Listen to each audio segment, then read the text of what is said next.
We are very excited about today's show, and before we begin, we got Jessie Ledoux with our product feature of the week. Jessie, tell us what you got for us. Hey, Stephen, we are in the heyday of state pageants, so many new title holders are being crowned every single weekend across multiple systems around the world. Really exciting. So what better time to invest in a customized pageant autograph pad? So what this is a cardboard backing, tearable sheet autograph pad with your picture on it. So you can send in whatever photo you want featured, your title, your name, and then you can put it in your crown box, bring it with you to every single appearance, and have a great takeaway for anyone that you want to leave an impression on. What's the importance of having an autograph pad? So many levels of importance for having one. It's a huge marketing tool. And plus, one of the best parts about being a pageant title holder is like you kind of are the Disney character effect. You walk in, people stare, they get excited if you acknowledge them because they think like you're this elevated personality, this public figure. And when you acknowledge someone, it lifts them up and connects them to you in a way that so few things can actually do. So if you can do one step further and leave them with something that's a keepsake, oh my gosh, as far as like recruitment, marketing, gaining new sponsors, it just goes a long way in reinforcing that relationship that you built. Okay, and do you need to be at a certain, level in pageantry before you get the autograph card? No, I would say if you're competing in a pageant where you're doing pre-work, so maybe you don't have a title yet, but you're competing, maybe you get one that just says Miss New York USA delegate and you leave it behind because, again, you're leaving your mark, you're creating relationships. So if and when you win your title that you're aiming for, you can go back to them and say, hey, remember that time I gave you that paper? Well, you can get an updated one because I did win my pageant, and let's do it together. Let's take the next one together. So it just leaves a great message. So any level, delegate, local, state, national, international, it's great for moving forward and for making the most of your year. So if you're looking for the next step, it's a huge help there, but it's also perfect for showing gratitude to those that have helped you get there. I think that's a really cool thing of saying like, I am competing at like Miss Australia, Miss South Africa, right? So it's like, I am competing. That's a lot more exciting than, I did compete like last year. Right. Yeah. So when you say that, people they'll probably start to watch the pageant more and you'll start to garner more of a following, even leading up to the pageant, which is cool. Yeah, they always say live like you are the title holder. Yeah. So if you're competing, this is the time. Yeah. Love that. All right. So how much do these cost? Where can they find them? Give us all that good stuff. So this autograph pad features 40 tearaway sheets. And with a nice cardboard backing, so it's nice and solid. It can be customized, like I said, with your picture. And our queen of marketing will put it all together so it looks perfect and pristine. It's not just an automatic thing. You upload it and it prints exactly what you send. Like, we'll make sure it looks ideal. It's $24.99, ships between 7 and 10 business days. So give a little bit of lead. They're not a super huge turnaround. And you can find it at shop.pageantplanet.com. Perfect. Thank you, Jessie. Welcome to Pageant Planet's podcast, where we share stories and strategies to help expand and connect the global pageant community. Visit pageantplanet.com to find pageants, hire coaches, shop for dresses, and more. Now, here's your host, Stephen Roddy. Welcome everyone to another episode. Today, Jessie and myself, we are going to be discussing how preparation is key, and this podcast is inspired by Michaela Abelgas. So Jessie, set the stage for us. Stephen, one of the most challenging yet fulfilling things about being involved in pageantry is that you continually get the chance to get out of your comfort zone, learn new things, experience personal growth at a level that most people will never even attempt to do.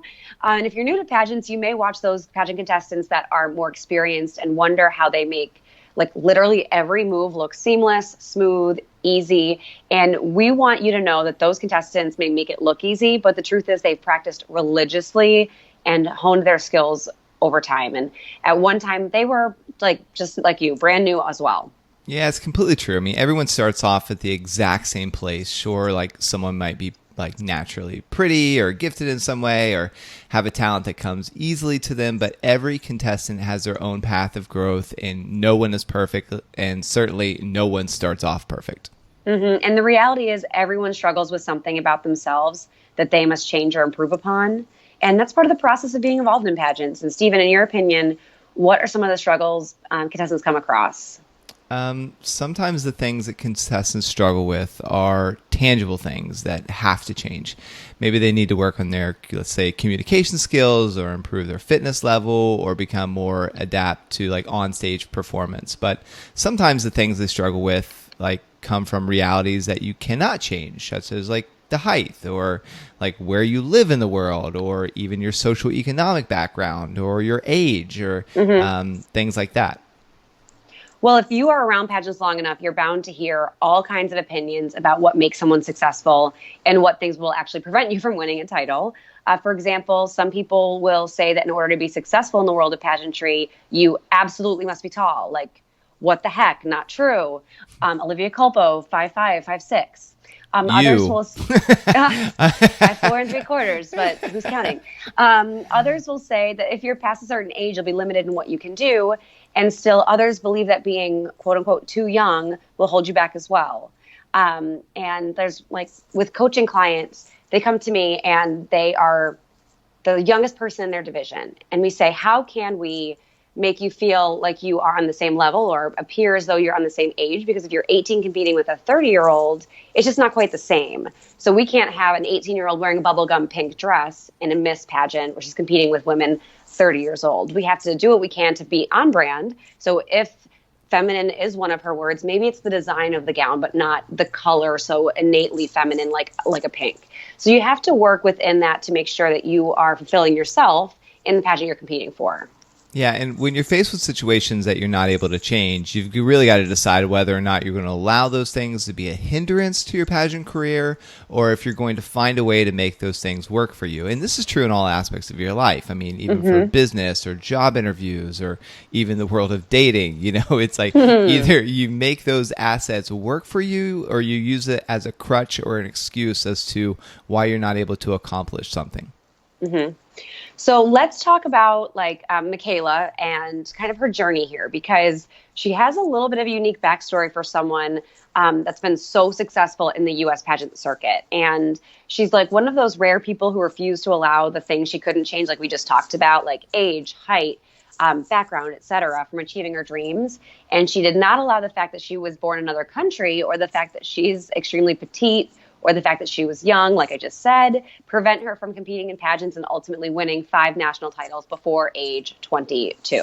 That really is crazy. I mean, and Michaela, she's achieved some pretty outstanding goals in a very short time. I mean, it's amazing. Seriously, she broke the record and then set the record for the most national titles achieved in National American Miss history. And we know National American Miss is no joke. The competition is fierce every single year. And she's a 5-time national title holder from some of the biggest and most prestigious pageant systems in the U.S. And Stephen, why don't you rattle a couple of these off? Yeah, so Miss American Co-Ed National Junior Teen Victory in 2010, Royal International Junior Miss Teen in 2011, International Junior Miss Teen in 2012, and National American Miss in 2015, and USA National Miss in 2018. And some of these pageants, like we know that if you're listening in from like South Africa or Australia or Canada, you might not necessarily know what these titles are, but you should know that, like, let's say National American Miss, for example, sometimes has well over 100 girls in the age division. And that's just at the state level, not even including national levels. So you first have to beat out like 100 people on the state level and then go to national where, you know, collectively across all age divisions, there's another 750 girls competing. So it's just, I mean, really the numbers are tremendous, and it points to really how special she is. Yeah. And so she actually immigrated from the Philippines to Florida when she was 10. So that means like all of the success has like totally extrapolated in the last 12 years, which is even crazier to think about. And like when she emigrated, she said like she was in pursuit of bigger dreams, better opportunities, a brighter future. And even though her family came to the U.S. with an expectation of fully embracing American culture, Michaela, she's always been so proud of her Filipino heritage. And she speaks both like Tagalog and, I'm going to butcher the pronunciation of this, Cebuano. That sounds good to me. Okay. So Tagalog, Cebuano, in addition to English. So 3 languages, super impressive and important for her to hold on to that heritage. Yeah, and if you've met her, you'd know that public speaking and communicating in general seem to come quite naturally for Michaela, even at an early age. Michaela's often talked about how much time she puts into preparing for pageant interview process. And even though she is a natural communicator, she also saw pageants differently than a lot of teens did that she competed with. I mean, even back in 2013, during a camera interview at IJM, International Junior Miss, Michaela demonstrated a well-spoken maturity and a sense of diplomacy, even that goes like way beyond a girl of of how old she was at the time. Mm-hmm.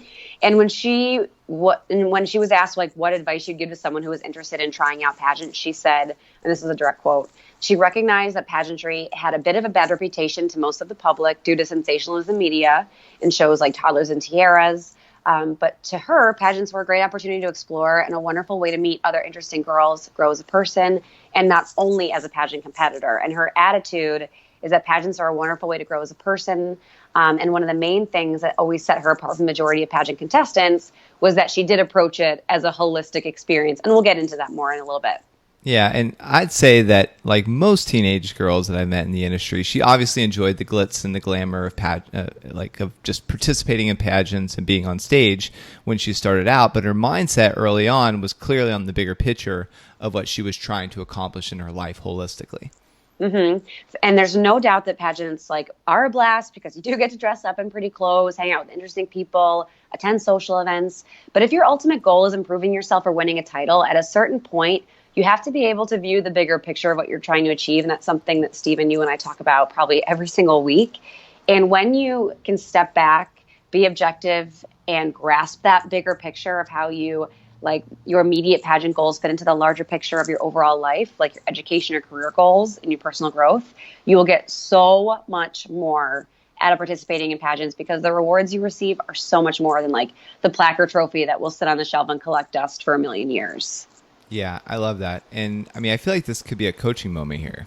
It definitely is. It's all about controlling the conversation. And it's like, I don't even know how do I want to summarize it because I talk about it all the time.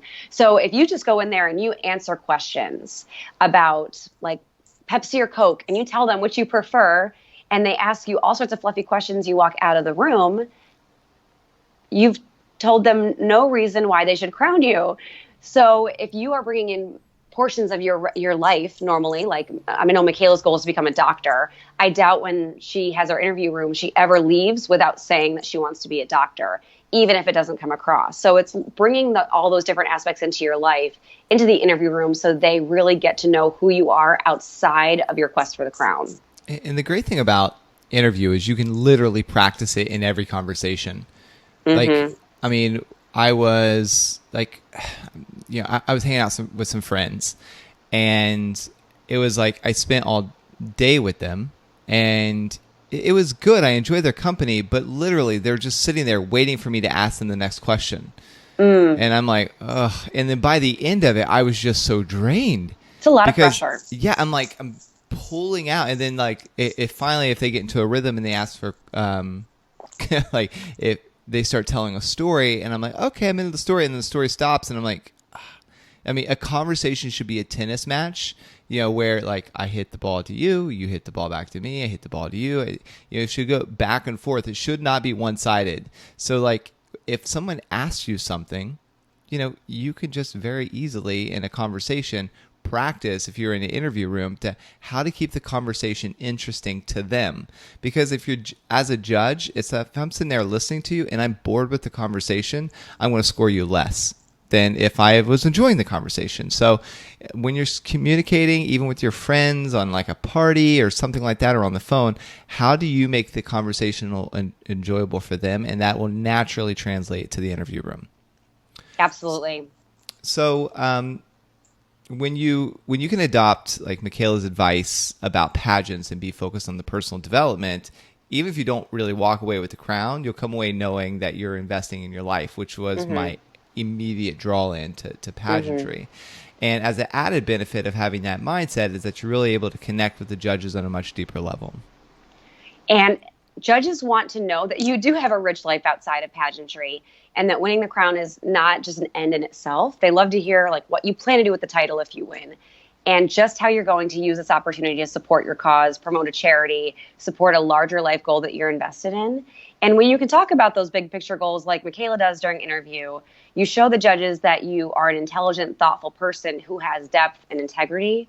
And that's like, I always tell our clients, like, talk in stories. Stories, like if you just say, I'm a thoughtful person, like that's nice. But if you say, oh, here's how I surprise someone I love, the story of that tells them you're a thoughtful person instead of you just having to say it. Plus, it gives them a memory. So that is a huge bonus for our clients, is talking through those stories. And then regardless of the final outcome, you'll be able to enjoy your pageant experience so much more. Yeah, I really love that aspect that you showed. And I feel like that's a coaching moment of like telling a story rather than telling the judges what you are. Demonstrate to them like what you are. And you demonstrate that through a story.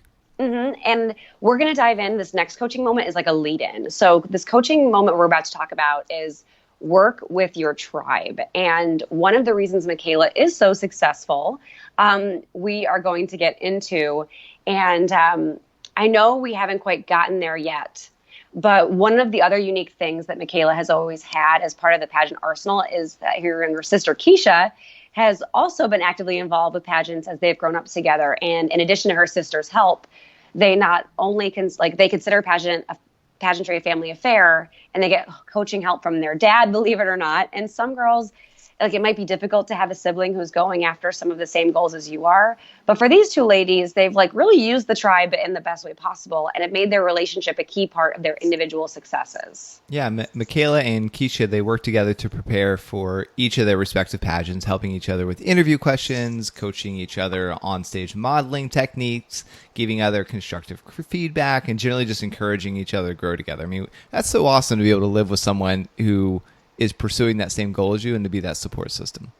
Oh my gosh. I feel like we see the opposite so much, where it's sibling rivalry or competition amongst family members and friends. And it's kind of unspoken, like you want them to win, but you also still want to be like the best. I'm sure the Venus and Serena Williams sisters have the same challenge, but I really feel like it's organic for Michaela and Keisha in a way that might not be so natural for other siblings, but that's just me.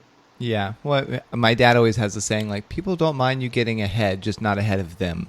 So I'm like, That is a Mr. Roddy quote. I can totally hear him saying that. Yeah, in his little southern accent. He's so cute.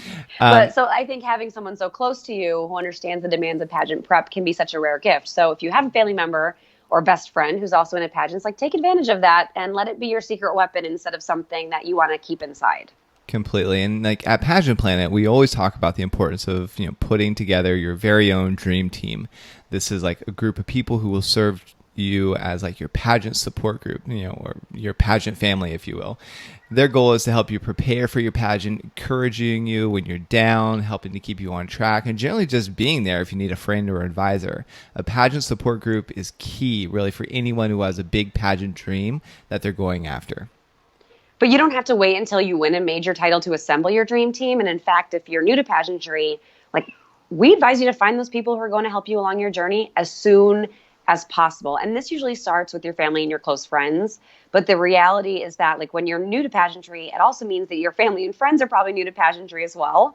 So they may not understand what you are doing, and they certainly will not understand how much work it entails. Yeah, and that's why you really need to surround yourself with a solid network of people in addition to your like family and friends. Those that are close to you will likely support your goals and aspirations, even if like they don't completely understand them, but they will not always know how to give you like what you need. Like Renata's best friend is a clear example of this.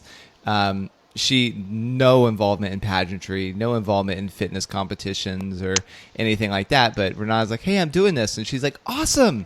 So she'll text her and like, hey, how are you doing with it? And like went to see her at her pageants and her fitness competitions and, keeping track with her workout. Just a sideline cheerleader, which everyone needs. Everyone needs, really. Everyone. Yeah. So, I mean, you just really, however you do it, you want to create that support group of both like friends and professionals who have been like where you are, like maybe former title holders or even current fellow contestants who like may or may not be involved in the same like system as you. And of course, it's ideal if you can get a coach or a set of coaches and mentors, if you can afford it, who can teach you all the things you need to know, as well as understanding exactly what you're trying to achieve in pageants. And mentoring is a major part of pageantry, and none of us would be where we are without having those kinds of people in our lives, pageant industry, outside of pageant industry, both. And whether those mentors come in the form of professional coaches or former title holders who want to help you, you cannot ultimately obtain your highest goals without someone like them. Yeah, I mean, the point of all this is that you're not able to do it alone. I mean, from like running a company to competing in pageants to really just having any kind of goal in your life, you need people to get you there. No one ever succeeds 100% on their own efforts. And like, yeah, you're going to be the person that actually does the work. And yes, like this is your dream and no one is just going to hand it to you. But every single successful pageant contestant, title holder, and queen or king that you know of has surrounded themselves with a support system of people whom they can rely on. Mm-hmm. So like, and really, like for people that, if you're not able to afford a traditional coach, which we did our survey, and most of them, they charge over $100 an hour. I don't remember the exact statistics, but if you Google, like, go to Pageant Planet under articles, beauty pageant statistics, we surveyed like how much girls and guys spend on pageant coaches, and it's expensive. So this is one of the reasons why we release free courses, and these courses are like 100 pages long of everything you need to know about pageant interview, because there's really only two ways that you can learn something in life: through your personal experience or through the experience of someone else. Mm-hmm. So these courses on evening gown, wardrobe, interview, and like walking and talking, all these different ones that we released for free, they're just on the site. So you can start to build your tribe of mentor by leveraging our free resources. Yeah. And then as a scale up, I mean, it's $29 a month, and you have access to Jesse and myself and our team to ask us questions, to submit your wardrobe, to submit like your walking patterns, like via video, all that stuff. And we analyze it to you through email support. And if you want to do a step up and add mock interviews, it's just like $76. And if you want one-on-one coaches plus mock interviews plus unlimited questions, you can do all that for $148. So like for literally the cost of about 1 hour of a coach's time, you can get a month's worth of coaching from us. And if you just go on there on pageantplanet.com and click pageant prep, you'll be able to see all the different options there and see all that it entails. Well, and I'll even say too, like you said, your tribe might not have any idea. So I'll give a basic example of why this resource is so necessary. And like even that $29 package, let's say, so it's unlimited written coaching, and you can submit your wardrobe, submit your paperwork. I had a contestant, first time competing in National American Miss, the system we were just talking about that is so competitive. And there are things about the system you wouldn't know unless you had gone before. So we had a contestant send in a short evening gown, because it does say like wear a nice evening gown, can be of your choice. And so this girl had a high-low or a short dress. I don't remember which of the other. And I know, being someone that's been involved with the system for a number of years, short dresses do not win. Steven, you probably know that from seeing National American Miss. Mm-hmm. So just having one person who has background in a pageant can look at that picture and say, you know what? If your goal is to go and have a great time and get the experience, this is the perfect dress. If you're hoping to be competitive and possibly place, you will want to change this dress. And this is why. Because your tribe, as supportive as they might be, might not have that insight. Yeah, and this is something without the tribe of like people that know. You could show up, compete, wear the short dress, and wonder, why didn't I do as good? And then no one in your tribe really knows. And nobody really has a vested interest. So you've spent the money, you've spent the time, you feel like a bit discouraged because you didn't win or place as high as you thought, when it could just be like little simple tweaks here and there, right? Mm-hmm. Yep. All right, let's talk about Michaela making her mark in the industry and this principle of practice and preparation. And that's one of like the principles she talks about frequently. And in addition to her rigorous practice schedule, professional attitude, she is extremely structured about her preparation. So she uses like this full-size binder, keeps all her pageant paperwork in, does her best to stay totally organized. And at Pageant Planet, we've mentioned many times in our guides and articles how important it is to keep yourself and your paperwork organized. It doesn't have to be a super complicated system. It just has to work for you. And one of the guides even was just talking about the free courses, 101 tips for first-time pageant girls. we discuss everything from preparing for pageant competition, how to practice for your upcoming pageant, and to expect pageant weekend, and common mistakes that first-time competitors make. So this preparation principle that Michaela harps on so much, it's so important. It's a good starting point. Wouldn't you say, Stephen? Yeah, I mean, the 101 tips, I think it spans across 60 some pages. I mean, it's just tremendous value, and it's yours for free. And it's there to give you the edge over your competition of people that don't take the time to visit our website and thoroughly read through. So being that systematic, or having that systematic background that Michaela did, is beneficial. Just setting aside 15 minutes a day to like read some articles. You know, that's like something you can do on a bus ride to school or wherever you're going. So being organized about all of your pageant prep will give you like really so much peace of mind too, and will help you stay on track in the months leading up to your pageant and during the actual pageant weekend. But next to being organized and prepared, there's no substitute for actual practice and rehearsing. And this is the thing that'll set you really apart from the pack. And I also want to do like something we forgot to plug about our membership is when you do that, we give you a pageant preparation schedule. We're like, cool, your pageant's 4 months away. Here's what you need to do, and here's what you should have already done. We tell you when to start shopping for your gown, when to start practicing your walk, when to start practicing your interview, all those things we lay out for you in a very systematic way. So again, if you're newbie, we can help take that off your plate for you. Yes. And Michaela tells stories about how in the early days as a newbie competitor, she would work her pageant practice into her everyday life so that all those new skills would stick. She did make time for actual practice sessions, but she wanted everything to be second nature. So she would live her life like she was on stage, like same. And for instance, like she tells a story about going to the movies for a few weeks prior to a competition and walking up and down the stairs in the lobby in her heels because the stage of her upcoming pageant had a series of very steep stairs that she had to maneuver. And she remembers that her dad kept telling her to keep her head up, not look down at her feet, and that she just kept going up and down the stairs, even as people were going to the concession stand and ordering popcorn. Love that. Love that. And that's just like one of those things where you're just fitting pageants into your everyday life. You're making a game out of it. You're having fun with it. You're including your tribe. That combines everything to what we were saying about earlier. Yeah, and this is a coaching moment that I work on with our clients all the time. And we encourage them to make time for integrating pageant prep into their daily lives like Michaela does. So for example, if you're spending time driving to and from activities in the car, perfect time for answering practice questions. Even if you're alone, like just talk to yourself nonstop. If you're cooking a healthy meal, like flex your abs or do calf raises while you wait for like timers to expire or while you're watching water boil. And like Michaela, no matter where you are, strut your stuff with your shoulders back, chest up as though you are working the runway. And by integrating these activities whenever a down moment or multitasking opportunity arises, one, you will always be improving, and two, you'll maintain a frame of mind of the goal at hand, which is to win your pageant. If you're just doing this at your designated practice times, you are very likely under preparing for your pageant. Yeah, and I want to take this like a little step further. Is like a lot of it is mental too. So whispering compliments to yourself, whispering things that you like about yourself, like that's one of the things. Like when I had my really low moment, and like just at the bottom of the barrel of my life, and I was depressed and all that, I used to say like one day people are going to stop and ask me, what do I do for a living? People are going to want to get their picture taken with me. People are going to want to have my autograph. I didn't even know because there was no concept of Pageant Planet or anything like that. But it was just like speaking it and things that made me feel empowered. And then now, like, I mean, those things happen. Like right when I go to like pageants and I spoke it into existence and it made me feel empowered. So you can do the exact same thing to yourself.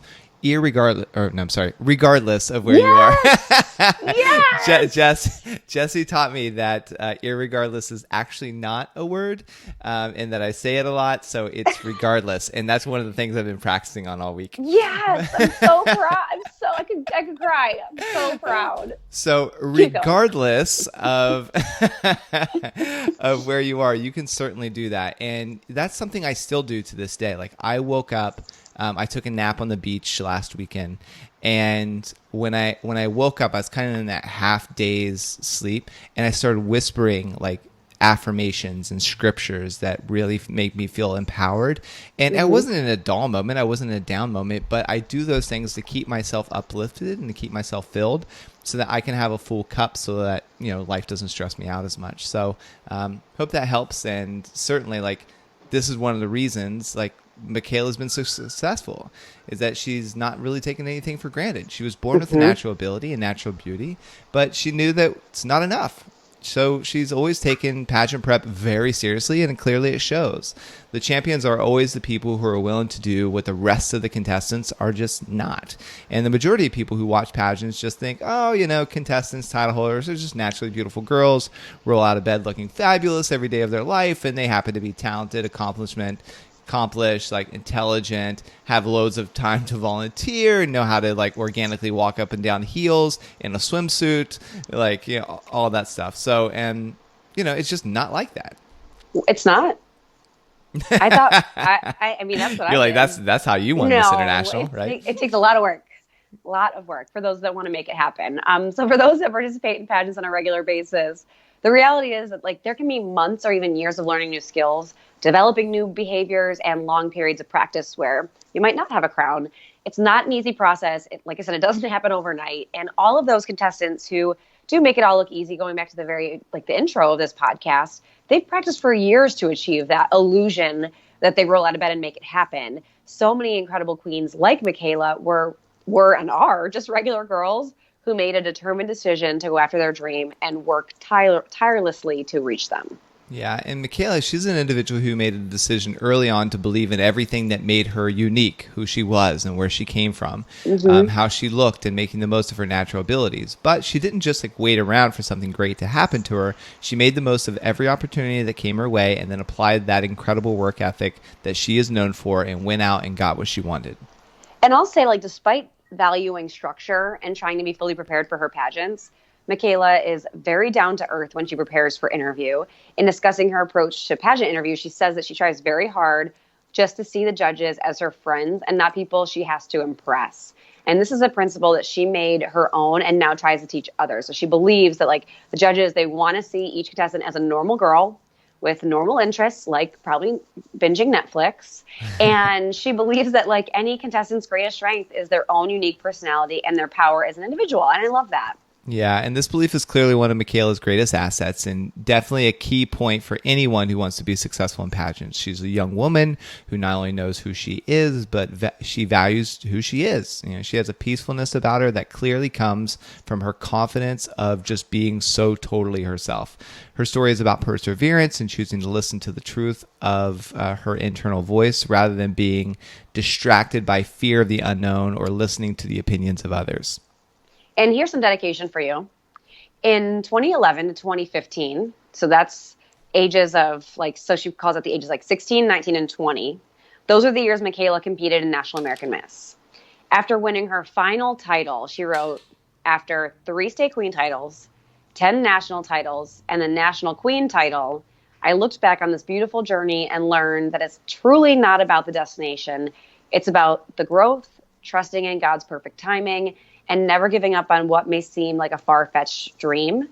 During moments of uncertainty, do not let fear and obstacles keep you from trying and dreaming. And after coming so close year after year, my dream finally became a reality because I believed. So I love that. I do love that. So it's no secret that she has always been a go-getter and a high achiever her entire life, especially as a teen. But now as a young woman, she's amassed a long list of accomplishments that are truly quite impressive. She claimed that 2018 was hands down the best year of her life so far, and that she actually achieved every single goal that she set for the year, including walking in New York Fashion Week. I'm going to go on, but if you are not writing down your bucket list goals or your yearly goals or your monthly goals, please start doing it. Because to be able to look back and say, and look at this checklist and say, I checked every single thing off. Think of how empowering it is. Or if you're missing one, you say, okay, I've done all but one.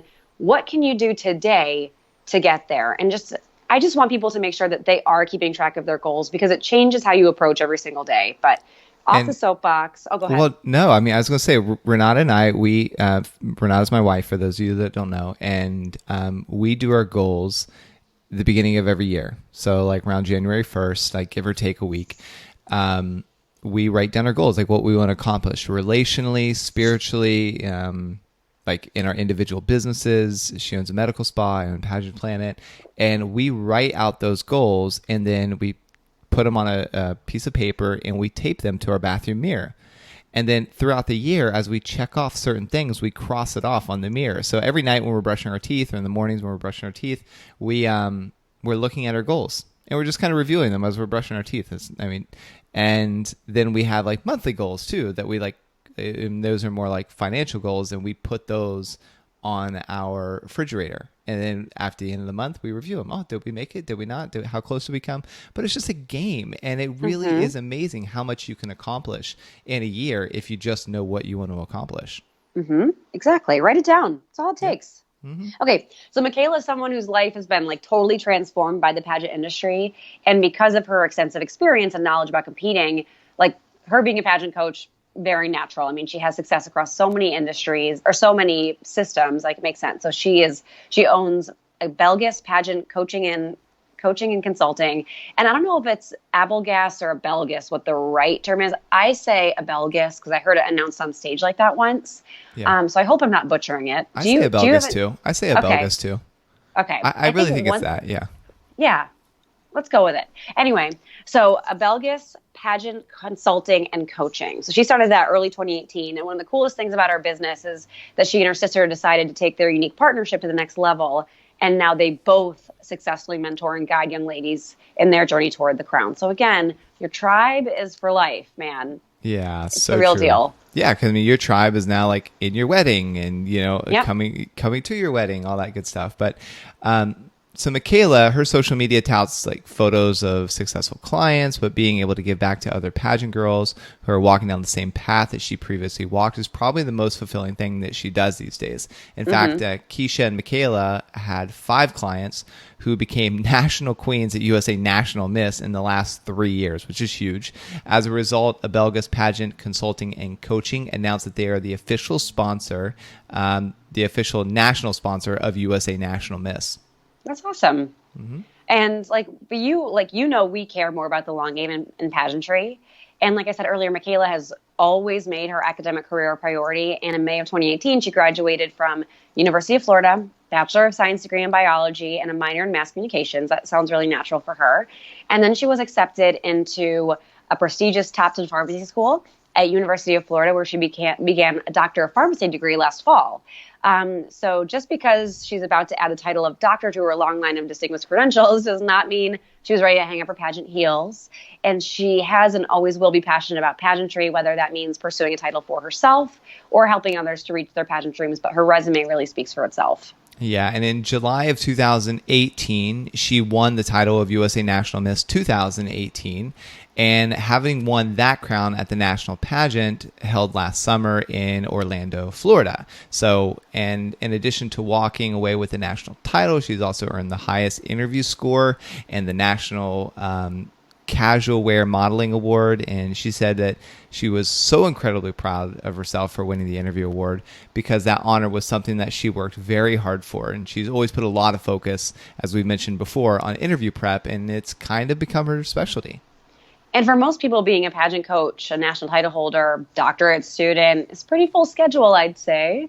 But not quite for Michaela, I guess. Like shortly after winning that national title, she announced that she and her sister are going to launch a fashion line called the Michaela and Keisha Collection. And the primary goal of the line consists of chic, brightly colored rompers, jumpsuits, pantsuits that are perfect for the fashion-forward pageant contestants. So kind of hitting it from all angles. Yeah, and even though her plate is pretty full, Michaela still finds the time and energy to give back to her community, where she's the founder and president of Crowns and Tiaras for a Cause, and has initiated several philanthropic projects through her organization. And she's also the founder of an anti-bullying campaign called Bully Proof Shield. That's really cute. A program that has made available to over 3,000 students across the United States. Through her program, Michaela conducts anti-bullying sessions via classroom visits and community presentations to teachers, children, and their parents. And we have a few like Instagram shout outs for Michaela, right? Yes. So the first one, I think it's from Tenny Janina. That's true. Yep. Tenijana. Steve, you want to read it? Sure. It says, there are literally so many reasons to love Michaela. Not only is she genuinely down to earth, but she's taken me under her wing as her little sister, guiding me to perfection. A perfect example of a role model. I love you and miss you. And then she tagged Michaela. And then the next, which is a great testimonial from the USA National Princess, somebody in her pageant family. And Stephen, why don't you read this one too? She said, "What is there not to love? I love her charisma, her sense of humor, her encouraging words of wisdom, her determination in not only her own success, but of each girl that she coaches." That's really sweet.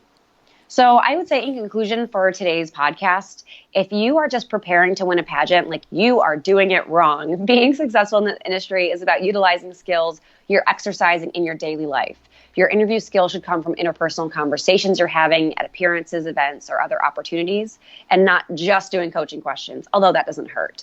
Your walking abilities shouldn't be limited to the time that you are in the studio. It should be integrated to anywhere you're walking. And by fiercely preparing every free moment of the day, you will be set pageant competition time.